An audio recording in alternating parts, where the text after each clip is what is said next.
Iktar minn xahar ilu l-kap tal-Oppożizzjoni Joseph Muscat talab lill-Gvern biex jiftaħ inkjesta pubblika dwar l-isfruttament tal-infermiera mill-Pakistan.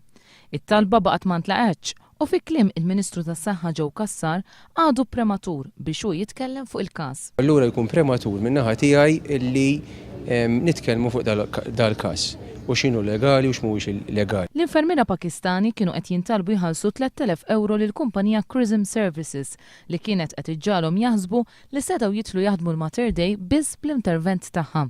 Meta l-kuntratt kien żvelat minn One News, l-infermiera ma baqgħux jintalbu jħallsu l-flus meta jiġu Malta. Minflok, il-kumpanija Chrism Services bdiet titlob ħlas ta' 1,500 euro mill-infermiera ġodda meta jkunu għadhom il-Pakistan u qabel jiġu Malta.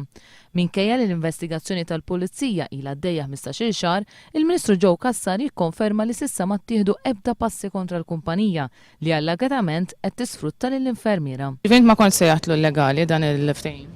Jista' jkun il-ftehim jekk sar, jiena jista' jkun jekk sar ftehim il-bejn il-bniedem u terzi, dak huwa xi ħaġa li d-Dipartiment tas-Saħħa ma jidħolx fih. Il-Ministru Joe Cassar għalli jekk sar dan il-ftehim bejn l-infermiera u terzi persuni jista' jkun illegali. Imma l-aktar mistoqsijiet dwar il-każ Joe Cassar iħossu skomdu iwieġeb. Però apparti r-rapporti, jekk għandna mistoqsijiet oħra. Qed idduru mal-istess ħaġa. Le, ma inti m'intix qed tirrispondini, Ministru.